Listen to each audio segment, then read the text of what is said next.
সুনাইয়ে দলীয় প্রার্থীদের পালে হাওয়া তুলতে গ্রাউন্ড জিরোয় কাছাড় জেলা কংগ্রেস সভাপতি অভিজিৎ পাল। কংগ্রেসের ঝড়ো প্রচার অভিযানে সুনাইয়ে দিশেহারা ক্ষমতাসীন ও নির্দলীয়রা।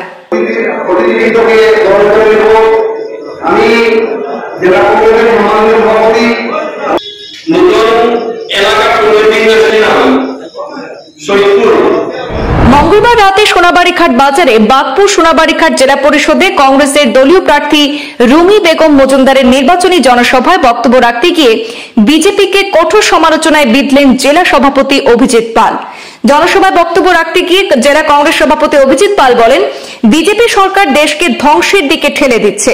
উন্নয়নের নামে নানা প্রকল্পে দুর্নীতি করে অর্থ লুটছেন বিজেপি নেতারা।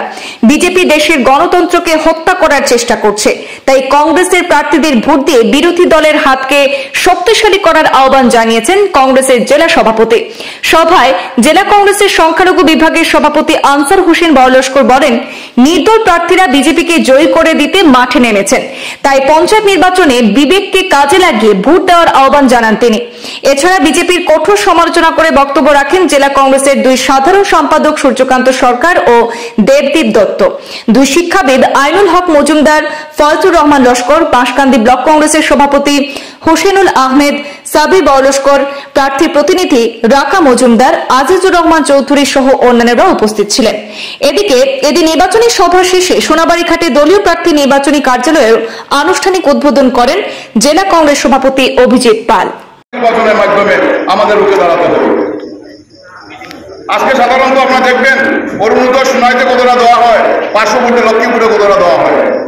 আজকে সোনাইকে এখানে সংখ্যালঘু বসবাস করেন, তাই অরুণোদয় এখান থেকে কেটে দেওয়া হয়। আজকে বিভিন্ন জনহিতকর প্রকল্প সোনাইবাসীকে বঞ্চিত করা হয়। বন্ধুগণ, আমি সোনাইবাসীকে ধন্যবাদ জানাই যে বিগত দিনেও আপনারা অনেক কঠিন পরিস্থিতির মধ্যেও আমাদের তখন যখন ইউডিএফ এর সাথে আমাদের গঠবন্ধন ছিল, আপনারা এখানে ইউডিএফ এর প্রার্থী দেওয়া হয়েছিল। সোনাই কংগ্রেস জনগণ, কংগ্রেস প্রেমী মানুষ এই ইউডিএফ এর যিনি বিধায়ক হয়েছেন আজকে করিমউদ্দিন বড়ুয়া সাহেবকে আপনারা দুই হাত করে ভোট দিয়ে ওনাকে বিধানসভায় পাঠিয়েছেন। আজকের দিনে এই কঠিন পরিস্থিতিতে আজকে ইউডিএফ মুখা আজকে সবাই বুঝতে পেরেছেন যে ইউডিএফ যেভাবে আজকে বিভাজনের রাজনীতি করে থাকেন, আজকে যেভাবে ইউডিএফ এর জন্য আজকে বিজেপির উত্থান হয়েছে, তাই এবার আমি সোনাইবাসীকে ধন্যবাদ দিই যে কেউ ইউডিএফ এর প্রার্থী হয়ে মাঠে অবতীর্ণ হননি, কেউ ইউডিএফ এর টিকিট চাননি। কিন্তু কিছুটা নির্দল প্রার্থীরা আছেন যারা আজকে ওনারা বিজেপির বিটিম হয়ে ওনারা দাঁড়িয়েছেন। বন্ধুগণ, নির্দল প্রার্থীকে একটা ভোট দেওয়া মানে বিজেপিকে দুটা ভোট দেওয়ার সমান। আজকে আপনারা সরাসরি যদি নির্দল প্রার্থীকে ভোট দেওয়ার ইচ্ছা থাকে, তাহলে আমি আপনাদেরকে অনুরোধ করবো আপনারা সরাসরি বিজেপিকে ভোট দিয়ে দেবেন। আজকে নির্দল প্রার্থী দাঁড়ানোর মানেটা কি? ওনারা বিজেপির এজেন্ট হয়ে দাঁড়িয়েছেন যে কিভাবে ভোট বিভাজন করে বিজেপিকে এখান থেকে জিতিয়ে দেওয়া যায়, সেটাই হচ্ছে ওনাদের মুখ্য উদ্দেশ্য। আমরা গত পৌরসভা নির্বাচন যখন হয়েছিল সোনাইতে, আমরা দেখেছি যে সোনাই পৌরসভাতে যেভাবে আজকে ভোট বিভাজন করে আজকে বিজেপির ভোট গ্রহণ করা হয়েছিল। গোটা সোনাই সমষ্টি, গোটা কাছাড় জেলায় কংগ্রেসকে হারানোর জন্য বিজেপির কাছ থেকে মোটা একটা টাকা নিয়ে নির্দল প্রার্থীরা বাড়িয়েছেন কংগ্রেসকে হারানোর জন্য।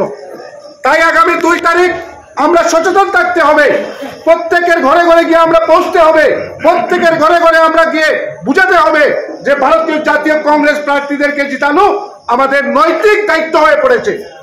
বর্তমান বিজেপি সরকার আপনারা দেখেছেন, আসামের যে মুখ্যমন্ত্রী কয়েকদিন পর পর যে বিল পাস করেছেন, কয়েকদিন পর পর সোশ্যাল মিডিয়ায় যে বক্তব্য দিয়েছেন, তার প্রতিবাদ করতে আগামী 2 মে আমরা হাত প্রতীক চিহ্নে ভোট দেব। বন্ধুগণ, আপনারা মনে রাখবেন, এই বাগপুর সোনাবাড়িঘাট জেলা পরিষদে নির্দলের সঙ্গে আমাদের কোনো লড়াই নয়। আমাদের লড়াই হবে সরাসরি বিজেপির সাথে। নির্দল আমাদের কাছে কোনো ফ্যাক্টর নয়। শুধু নির্দল আসছে সংখ্যালঘু ভোট ভাগাভাগি করার জন্য। নির্দল কোনো অবস্থায় জিততে পারবে না। আপনারা এখন নির্দল জিততে পারবো না, শোনাই নির্দল জিততে পারবো না। যে নির্দল প্রার্থী খাওয়া হয়েছেন তাই মানুষ খুব ভালো আমরা জানি, কিন্তু এই মুহূর্ত আমরা নির্দল করা আপনার পক্ষে উচিত হচ্ছে।